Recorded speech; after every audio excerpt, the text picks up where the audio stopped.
Hello and welcome back to the 4th episode of the NASCAR Extreme Wreckfest Series Championship. And if you have absolutely no idea what video it is that you have just stumbled upon, I would highly advise you to check out the first 3 episodes in this series. And just to make it that much easier for you, if you click up on the top right corner of the screen right about now, there should be a link for you to check out the very first episode.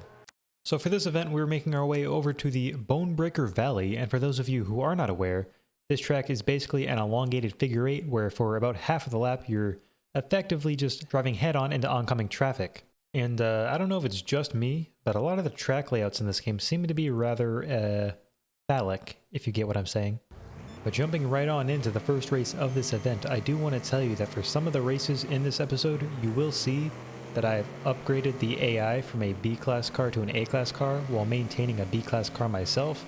And the main reason for that is really because I know that as a human driver, I'm going to be better at avoiding wrecks and better overall at finishing in a higher position for the most part than all of the AI.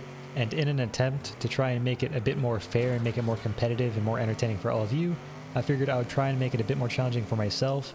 And we'll see how that goes throughout the rest of the season. And if I see any other changes that I think are necessary to make it a bit more challenging for myself so I don't just run away with the championship, then I will try and take those efforts to do so. Jumping ahead of lap 2, we're going to make it into the midfield right here before we narrowly escape an assassination attempt by Eric Almirola, and then we slam right on into the driver's side door of Clint Bohr, sending him end over end. Unfortunate for him.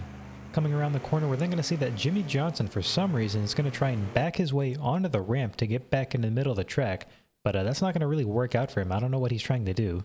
Moving on to the last lap, we're actually going to find ourselves in a decent 3-0, make that 4-way battle between Eric Jones, Kevin Harvick, and Denny Hamlin, I believe, for, 3rd position, maybe 4th position, but you're going to see right here all the chaos that ensues once you get to the middle of the track, and Eric Jones is actually going to go head-on into some other car. I have no idea who that was, but fortunately his car took most of the damage instead of me, but my car has definitely still seen healthier days, and just like that, we're already right alongside our good friend Brad Keselowski once again, and Chase Elliott. Remember that myself, Chase, and Brad all make up the top 3 of the standings coming into this event. And if you actually zoom in on the name, you'll notice that Chase's name is spelt incorrectly. Don't worry about that. He just got a legal name changed. He will get another one in at some point in this video, I'm sure. I did have to go in and modify the files. Don't worry about it. Moving on to the next race, you're going to see exactly what I'm talking about when I say that the AI can be pretty stupid when half of the cars on the left side of the track all decide that they want to go right instead. And that's kind of ironic when you think about it, considering all the years of NASCAR experience. You would have expected all of them to actually want to take the left-hand turn, but you know, what are you going to do about it?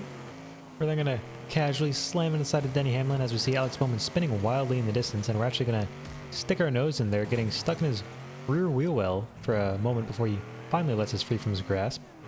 Moving on to the 3rd race, we are once again back in the boomer this time, and everybody actually turns in the correct direction this time, quite shockingly, but as we come around the turn, we're actually going to give Willie B a good nudge just because I kind of felt like it. He was kind of holding me back, you know. And then a bit further, we're then going to see Kyle Busch forget to turn either direction, actually slam head-on into the opposing side of that ramp. Not even 10 seconds later, we're then going to spin William Byron around once again, and then I'm going to quickly notice that we have a serious problem. I don't know about you, but I'm pretty sure this car is supposed to have 4 tires, and now we're actually finding ourselves beached, ironically, next to a bunch of other tires. It would have been nice if any of those were actually attached to my vehicle, you know. When I do finally manage to get myself unstuck through the magical powers of the X button, we're then going to come around a lap down. And coming over to the ramp, we're actually going to see once again, Martin Truex Jr. this time has decided to turn his brain off, as he is too trying to drive through the ramp, but he's probably in a safer position than I am, as I'm going to go head-on into traffic for drivers that I think have actually completed the race at that point, and unfortunately I am no longer able to complete mine. And just as a little bit of a bonus, I wanted to show you that even when I'm dead, I get hit one time right there, and I know that's not going to be the only time. No, it's not going to be that guy that hits us, but good old Speedy Gonzalez over here is going to decide that he wants to go head-on into me, hitting me yet again a 2nd time, and I actually get hit a 3rd time while I'm already dead, but we're not going to stick around for that. Moving on to the next event, once again with the Boomer. The one thing that I have noticed about this car actually is that it's not the most stable vehicle when you're turning. So here in the first turn, you're going to see I almost have to save it as I just about throw myself over the edge, which you do not want to do. As it turns out, it takes quite a long time to actually get back on the track when that happens.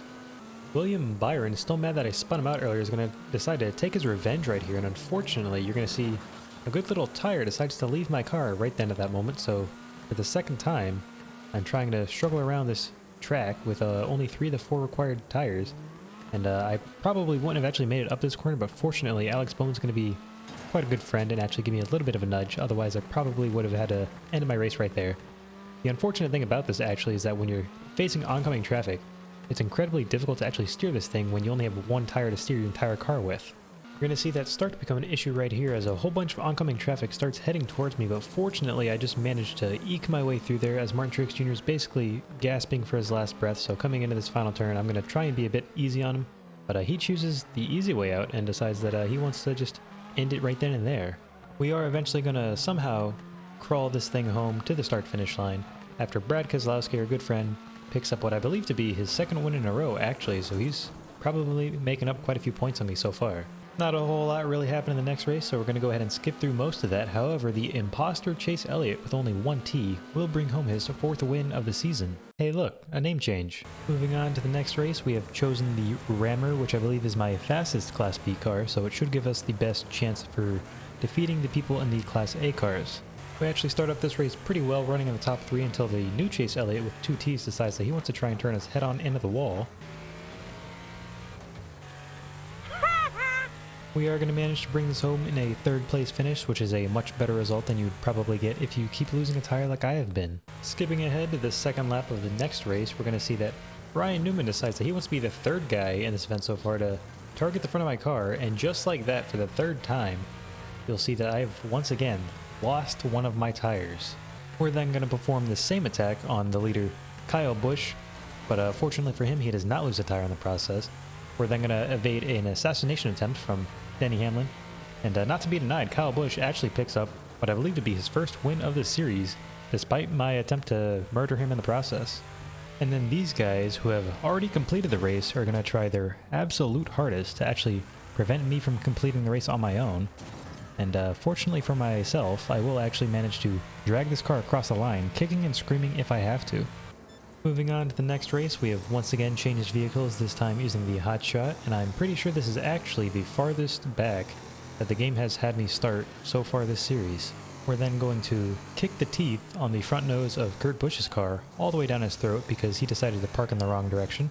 He's then going to immediately try and return the favor, but to be honest, he only gives us a little bit of a nudge, so his response was a little bit tame considering what I did to his car. He might have been struggling with the handling considering his radiator's probably sitting in the passenger seat right next to him. Coming to the line down the final straight, Alex Bowman's actually going to be a little bit annoyed with me, so he's going to shove me into the wall. But unfortunately for him, he actually turns around, so he loses more positions in the process as I do. And then Martin Truex Jr. actually does a cool little kickflip, but unfortunately he loses a position to me right there at the line because of it. Alex Bowman and Ryan Blaney still haven't figured out how to turn properly on this track, even though this is the 9th of 10 races in this event. And then we're going to say hello to Martin Truex Jr. through his passenger side window because he came across our nose. Man, Alex Bowman is just not having a good time this race now, is he? Brad Keselowski won this race and becomes the first person so far in this series to win 3 races in a single event. For the 10th and final race of this event, I have switched back to the Killer Bee, the tiny little European car which typically finds itself mangled and crashed into a bunch of pieces, but I figured I may as well give it at least one shot during this event. Clinton Boyer then decides that he wants to transform into a homing missile and immediately targets me. He actually hopped over the front of Kyle Busch's car, so you know what, that was honestly pretty impressive. We're then going to say hello to our good friend Brad once again, and he's actually going to give us a little bit of a nudge, and unfortunately, like I mentioned in the beginning of the video, I end up in this little area you don't really want to be in, so I do have to circle back around and lose some time in the process. Going down the main straight, we're then going to crash into Brad Keselowski and then finish off Ryan Newman, knocking him out of this race, and then you'll see that here, for the 4th time, yes, we have once again lost our precious wheel. And interestingly enough, this time it was actually so mangled that it actually took me a moment to realize which side of the car the wheel had even come off of, because now the tire is so centrally located that it's more like a 3-wheeled vehicle that's actually supposed to exist rather than what we've been dealing with so far. And while it certainly wasn't our best race, we do manage to bring it home in the top 10, so let's go ahead and kick it out to the point standings. So, taking a look at the point standings, you can see that Alex Bowman actually won this event despite not winning a single race in it, and that's enough to propel him up 6 spots in a 4th place in the points. Myself, Brad Keselowski, and Chase Elliott still maintain 1, 2, 3 for the 3rd race in a row, and it really does seem that the farther down you look in the points, the more volatile they become because all the positions are so much closer together, whereas the top 2 or 3 are really kind of pulling away from the rest of the pack.